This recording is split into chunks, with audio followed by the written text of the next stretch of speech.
શું કર્યો હવે આ બીજું છે V કર્વ અને ઇન્વર્ટેડ V કર્વ એટલે આ સિમ્પલ થાય V કર્વ અને inverted V curve synchronous motor ના ઉપર બરાબર આપણે કીધું કે જો સિંક્રોનસ જનરેટર હતું આ છે સિંક્રોનસ મોટર તો સિંક્રોનસ મોટરમાં બે વાઇન્ડિંગ હશે તમારી સ્ટેટર અને રોટર તો સ્ટેટરમાં તો જે તમારે સ્ટાર ડેલ્ટા કનેક્શન કરવું હશે થ્રી ફેઝ વાઇન્ડિંગ તો અહીંયા આપણે સ્ટાર કનેક્શન કરેલું છે બરાબર હવે આ જે મોટર જે છે તમે અહીંયા ટાઇટલ પર કર્યું છે સિંક્રોનસ ઇન્ડક્શન મોટર એટલે આ મોટર જે છે એ પહેલા ઇન્ડક્શન મોટર તરીકે સ્ટાર્ટ થશે તો પછી એ સિંક્રોનસ મોટર તરીકે બિહેવ કરશે બરાબર એટલે તમે ત્યાં ફીલ્ડ વાઇન્ડિંગમાં જોશો તો નોર્મલ ઇન્ડક્શન મોટરમાં શું હોય ત્રણ ટર્મિનલ જે હોય સ્પિરલ ગેજ હોય તો એમાં તો આખું પેક હોય સ્લિપ રિંગ હોય એમાં ત્રણ ટર્મિનલ હોય તમારા પાસે તમારે ત્યાં એક્સ્ટ્રા કનેક્શન કરવું હોય તો તમે કરી શકો તો આપણે આ મોટરને પહેલા ઇન્ડક્શન મોટર તરીકે સ્ટાર્ટ કરીશું કે એના મોટરમાં આપણે કોઈ સપ્લાય આપીએ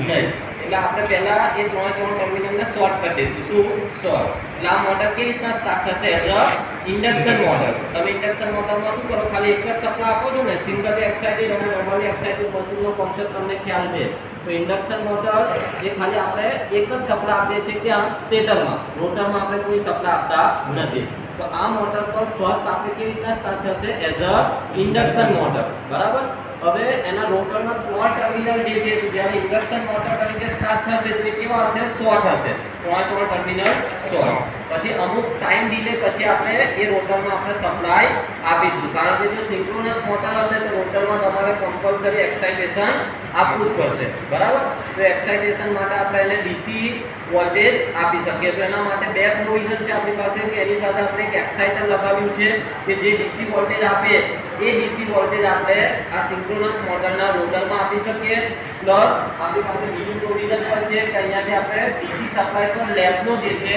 એ પર આપી શકીએ બરાબર આ એક્સાઇટેશનની લિમિટેશન છે કે અમુક વોલ્ટેજ પછી એ વધારે વોલ્ટેજ નથી આપી શકતું એટલે આપણે જે પૂરેપૂરું પરફોર્મન્સ જોવું છે V કર્વ અને ઇન્વર્ટેડ V કર્વનું એ નથી જોવા મળતું બરાબર તો સૌથી પહેલા જો મેં તમને કીધા કનેક્શન આ તમારું રોટર છે દેખાય છે સ્પ્લિટ રિંગ તો જો પહેલા આ ત્રણ ટર્મિનલ શોર્ટ તમારા એટલે આ કેવી રીતના સ્ટાર્ટ થશે એઝ અ ઇન્ડક્શન મોટર પછી અમુક ટાઈમ પછી આ કોન્ટેક્ટ પર આપણું શું થઈ જશે એટલે આ ટર્મિનલ રિલીઝ થઈ જશે પછી આ કનેક્શન થશે જો આ કનેક્શનમાં તમે જોશો તો આ જે ત્રણ ટર્મિનલ જે છે બરાબર એમાંથી જો મેં બે બનાવી દીધા કેમ કે મારા ડીસી સપ્લાય ખાલી પ્લસ અને માઈનસ જ હશે એટલે આ બે ટર્મિનલને મેં સિરીઝમાં કનેક્ટ કરી દીધા એક ટર્મિનલને મેં છૂટો રાખ્યો તો જો આ માઈનસ વાળો ટર્મિનલ અને આ પ્લસ વાળો ટર્મિનલ એ તમે પ્રેસ કરશો તો એ ક્યાં આવશે અહીંયા આવશે તમારા માઈનસ અને પ્લસ અહીંયા તમારી પાસે બે પ્રોવિઝન છે કે માઈનસ અને પ્લસ ને તમારે એક્સાઇટર પર કનેક્ટ કરવા હોય તો આ સિલેક્ટર સ્વિચને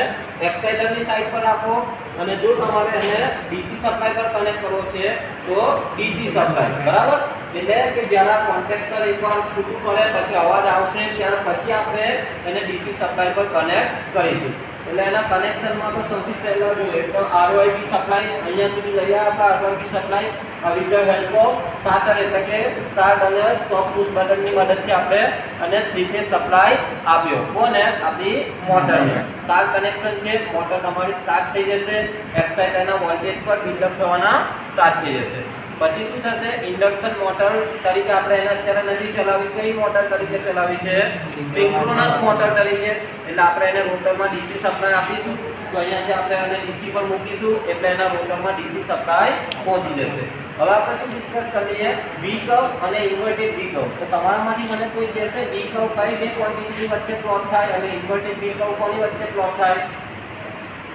છે કોઈના આઈડિયા V કર્વ જે છે એમાં x એક્સિસ પર આપણે ફીલ્ડ કરંટ રાખીશું અને y એક્સિસ પર આર્મેચર કરંટ બરાબર ફીલ્ડ કરંટ અને આર્મેચર કરંટ તો ફીલ્ડ કરંટ એ આપણને ક્યાંથી મળે કે જ્યાં ડીસી સપ્લાય હશે ત્યાંથી ફીલ્ડ કરંટ મળશે તો આ મીટરને જે કનેક્ટ કર્યું છે સિરીઝમાં એ મને શું બતાવશે ફીલ્ડ કરંટ IF શું બતાવશે ફીલ્ડ કરંટ બરાબર આર્મેચર કરંટ મને ક્યાંથી મળશે તો કે આ મારી પાસે મલ્ટીમીટર છે એમાં હું પાવર પર મેઝર કરી શકું પાવર ફેક્ટર પર મેઝર કરી શકું વોલ્ટેજ પર મેઝર કરી શકું અને કરંટ પર મેઝર કરી શકું ત્યાંથી હું આર્મેચરનો કરંટ જોઈ લઈશ બરાબર એટલે કે IA એટલે કે આ મારી સિંક્રોનસ મોટરનું સ્ટેટર જે કરંટ લેશે એ મને અહીંયાથી મળી જશે IA અહીંયાથી શું મળશે મને IF।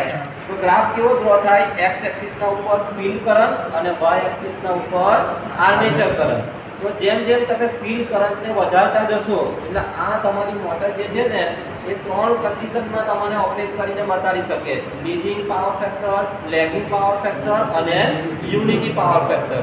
તો ફિલ્ડ એક્સાઇટેશન કંટ્રોલ કરીને તમે એ કરી શકો। એટલે કદાચ તમે વાંચ્યું હશે કે ઓવર એક્સાઇટેડ, અંડર એક્સાઇટેડ, બરાબર, એ ત્રણ મોડમાં તમે એને ઓપરેટ કરાવી શકો। તો સૌથી પહેલા ફિલ્ડ કરંટ આપણો મિનિમમ રાખીશું આપણે, એટલે આર્મેચર કરંટ શું હશે? મેક્સિમમ હશે। પછી તમે ધીરે ધીરે ફિલ્ડ કરંટને વધારતા જશો એટલે તમારો આર્મેચર કરંટ ઘટશે એક પોઈન્ટ પર આવશે જ્યાં મિનિમમ પર આવી ગયો। એટલે આ કયો પોઈન્ટ આવી ગયો? યુનિટી પાવર ફેક્ટર વાળો। હવે તમે ઓર પાવર ફેક્ટર હજુ પણ તમે ફિલ્ડ કરંટને ઇન્ક્રીઝ કરશો તો શું થશે? હવે તમારો V કર્વ એટલે કે આટલું તમે કમ્પ્લીટ કર્યું, યુનિટી પર આવી ગયો। હજુ પણ તમે ફિલ્ડ કરંટ ઇન્ક્રીઝ કરશો તો તમારો કરંટ વધશે। હવે માની લો કે 0.1 થી 0.2 મિનિમમ વેલ્યુ પર આવ્યો, પછી પણ તમે એક્સાઇટેશન વધારશો તો એ 0.3, 0.4, 0.5 પર એટલે આખો V કમ્પ્લીટ થશે। ખ્યાલ આવ્યો તમને? બરાબર। એટલે પહેલા આપણે V કર્વ ઓબ્ઝર્વ કરીશું અને પછી ઇન્વર્ટેડ V કર્વ। તો ઇન્વર્ટેડ V કર્વમાં પણ ફિલ્ડ કરંટ તો x એક્સિસ પર જ રહેશે, y એક્સિસ પર શું આવી જશે? Power factor. શું આવી જશે? y એક્સિસ પર પાવર ફેક્ટર। તો સેમ એમાં પણ સેમ પ્રોસીજર આપણે પહેલા અહીંયા ફિલ્ડ કરંટને મિનિમમ વેલ્યુ પર રાખીશું, બરાબર। પછી આપણે જેમ જેમ ફિલ્ડ કરંટને વધારતા જશું તેમ તમારો પાવર ફેક્ટર વધશે। એક પોઈન્ટ પર પહોંચશે એટલે કયા પોઈન્ટ પર જે પેલા આર્મેચર કરંટ મિનિમમ હતો એ પોઈન્ટ પર જ્યારે આપણે પહોંચીશું ત્યારે શું થશે? તમારો પાવર ફેક્ટર યુનિટી થઈ જશે। કેવો? યુનિટી। એટલે અત્યારે આપણે લેગિંગમાં હતા ત્યાંથી ઇન્ક્રીઝ કર્યો તો ક્યાં આવ્યા? યુનિટી પર। પછી પણ તમે જો એક્સાઇટેશન વધારશો તો શું થશે? હવે 1 પરથી જો પહેલા માની લો કે 0.2 કે 0.3 થી સ્ટાર્ટ થશે તો 0.3, 0.4, 0.5, 0.7, 0.8, 0.9, 1। હજુ પણ તમે જો એક્સાઇટેશન વધારશો તો શું થશે? 0.8, 0.9, અહીંયા માઇનસ બતાવશે મીટરમાં। એનો મતલબ શું કે હવે તમે લીડિંગમાં આવી ગયા। ક્યાં આવી ગયા? લીડિંગમાં, બરાબર। તો -0.9, -0.8, -0.7, -0.6, -0.5, -0.4। તો આખો ઇન્વર્ટેડ V કર્વ તમને જોવા મળશે, બરાબર। તો સૌથી પહેલા આપણે V કર્વ માટે સ્ટાર્ટ કરીએ। પ્રોસીજર ક્લિયર છે દરેકને? તો હવે આપણે સ્ટાર્ટ કરીએ।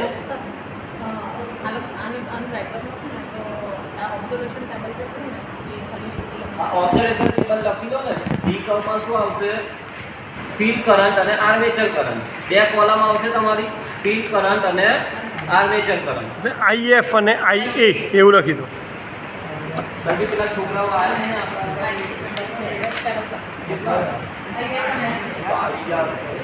કંઈ નહીં, એ લોકોને કરાવી સમજાવી દીધું છે ને। IF અને IA એટલે ઇન્વર્ટેડ V માં શું આવશે? IF અને cos phi, IF અને cos phi। તો આ મીટરમાં તમે IA ઓબ્ઝર્વ કરજો, બરાબર। આ મીટરમાં IA અને આ જે મીટર જે છે એમાં IF।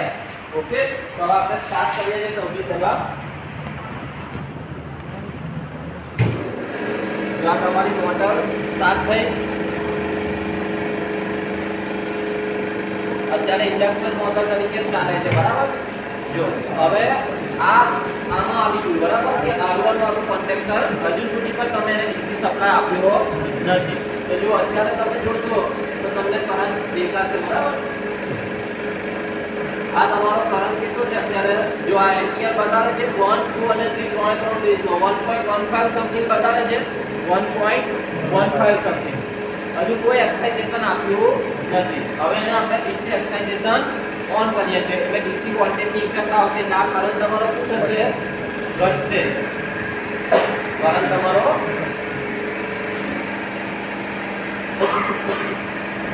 જો અત્યારે ફીલ્ડ કરંટની વેલ્યુ પહેલા ડિજિટમાં લખી લો। ફીલ્ડ કરંટ 0 હતો કે તો ફીલ્ડ કરંટ 0 એ ટાઈમ પર કેટલા તમારા ત્યાં એમ્પિયર હતા? 1.15, બરાબર।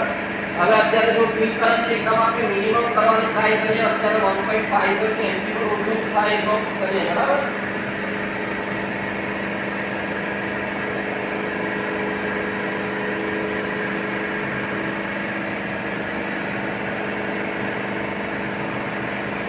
અત્યારે 0.9 છે, કેટલો? 0.9 એ ટાઈમ પર તમારો આર્મેચરનો કરંટ કેટલો છે એ પર 0.9 છે કેટલો 0.9 હવે હું ફીલ્ડ કરંટને ઇન્ક્રીઝ કરું છું બરાબર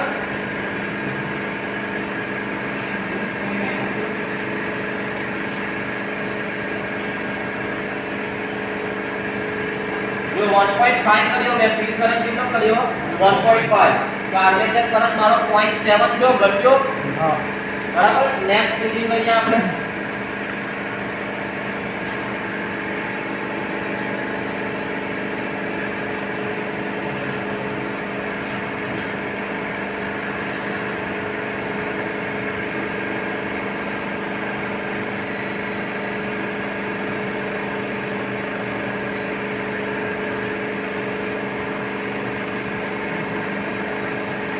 एम्पियर करियो के तो फील्ड करंट 2 एम्पियर तो आ कितना છે 0.55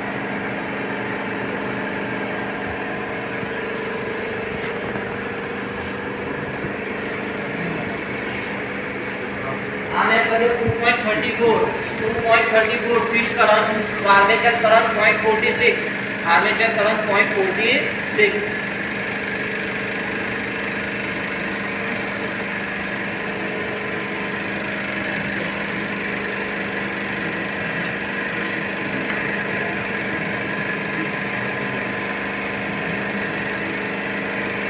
फील्ड करंट करिए 2.65 तो आर्मेचर करंट है 0.37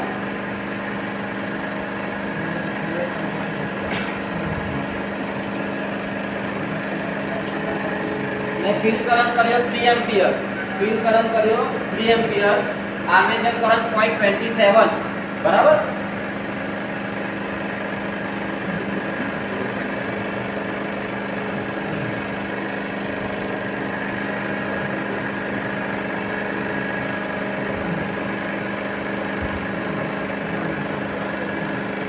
0.19 मैं आर्मेचर करंट करियो 0.19 फील्ड करंट है 3.5 कितना છે 3.5 એટલે મિનિમમ પર આવી જાય છે બરાબર હવે રિવર્સ થશે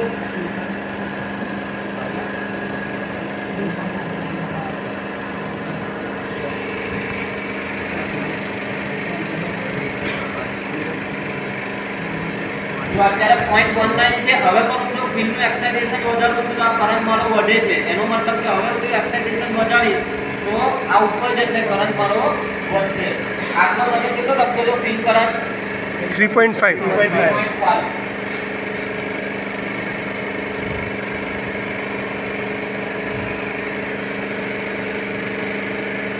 આ કેટલો લખો છો આર્મેચર કરંટ 0.19 કેટલો 0.19 तो जो आ वही क्यों है 0.20 થયો એ ટાઈમ પર મારો ફીલ્ડ કરંટ છે 4 એમ્પિયર 4 એમ્પિયર 4 એમ્પિયર હજુ તો જો વધારે 0.20 જો વધે છે બાકી તો જલ્દી રીડિંગ કાઢજો ફીલ્ડ કરંટ આર્મેચર કરંટ 0.20 ની ફીલ્ડ કરંટ 4.2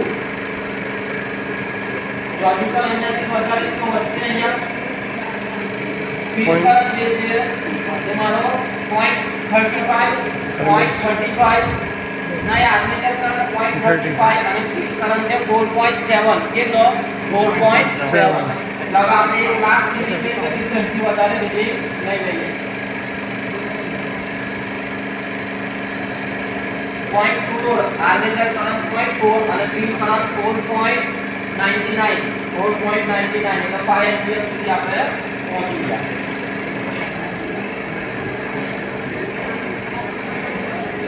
बराबर तो आ व्हीकल ऑब्जर्व करियो અહીંયા લિમિટેશન શું છે આપણી પાસે કે રિયોસ્ટેટની કેપેસિટી 5 એમ્પિયર ની છે એથી વધારે આપણે એમાંથી કરંટ ફ્લો કરાવી શકીએ નહીં એટલે અહીંયા આપણે સ્ટોપ થઈ ગયા બરાબર હવે સેમ પ્રોસિજર આપણે શાના માટે કરવાની છે ઇન્વર્ટેડ બ્રેકઆઉટ એટલે કે આ ફીલ્ડ એક્સાઇટેશન ને સૌથી પહેલા હું મિનિમમ પર સેટ કરી દઈશ પછી અહીંયા શું આપણે સેટ કરી દઈએ હવે પાવર ફેક્ટર મેજર કરવું છે તો આ મીટરમાં આપણે શું સેટ કરી દઈએ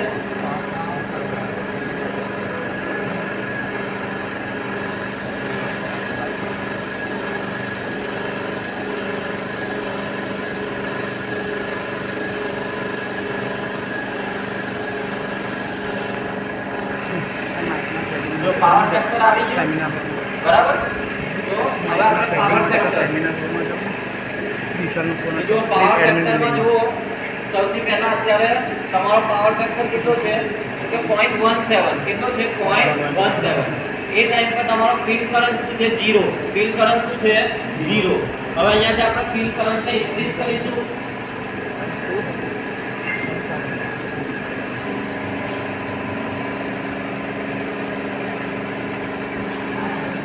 ફીલ્ડ કરંટ છે મારો 1 એમ્પિયર ફીલ્ડ કરંટ છે મારો 1 એમ્પિયર પાવર ફેક્ટર છે 0.2 પાવર ફેક્ટર છે 0.2 જેમ જેમ આ ફીલ્ડ કરંટને હું ઇન્ક્રીઝ કરીશ તેમ પાવર ફેક્ટર યુનિટી પર પહોંચશે પછી પણ જો ફીલ્ડ કરંટને વધારીશ તો પાવર ફેક્ટર મારો લેગિંગ માંથી યુનિટી પર આવ્યો યુનિટી પછી લીડિંગમાં જશે ઓકે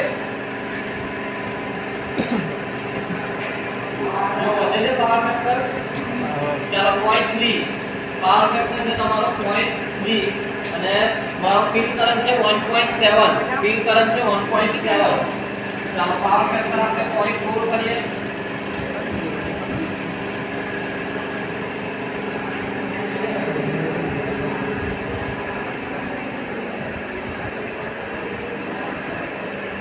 પાવર ફેક્ટર 0.4 છે અને ફીલ્ડ કરંટ 2.27 ફીલ્ડ કરંટ 2.27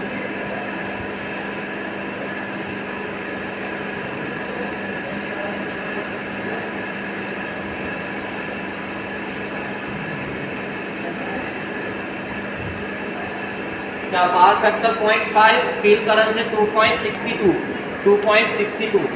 हजू पर आपने पावर फैक्टर इंक्रीज करिए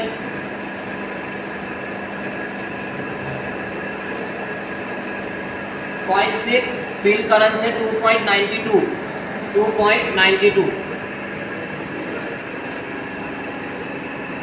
0.7 0.75 फील्ड करंट है 3.18 0.91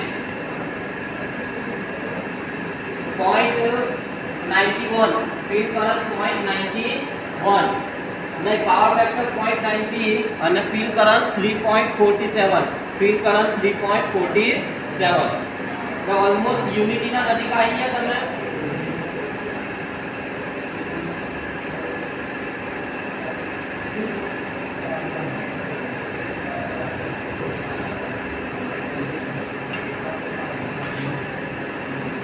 जो आ माइनस આવી ગયો એટલે લીડિંગ માં જતા રહ્યા તમે બરાબર આ લખી લો 0.98 અને ફીલ્ડ કરંટ છે 3.75 હવે હજુ પણ તમે ફીલ્ડ એક્સાઇટેશન ઇન્ક્રીઝ કરશો તો ઇન્વર્ટેડ વી કર્વ એટલે કે હવે તમે લીડિંગ માં તો જ્યાં નેગેટિવ બતાવશે બરાબર જો હવે માઈનસ કરીને લખજો -0.96 તો ફીલ્ડ કરંટ છે 3.88 હવે હજુ પણ ઇન્ક્રીઝ કરશો તો આ ઘટશે તમારો 0.8 થશે જો 0.8 માં 4.2 0.8 માં 4.2 પછી 0.7 then 0.67 લખી લો 0.67 ફીલ્ડ કરંટ 4.47 0.57 તમારો પાવર ફેક્ટર ફીલ્ડ કરંટ 4.75 આપણી લિમિટ 5 એમ્પિયર ની છે એની વધારે થઈ જઈએ 0.4 ને ફીલ્ડ કરંટ થઈ ગયો મારો 5.15 તો અહીંયા આપણે સ્ટોપ થઈ જઈશું 5.15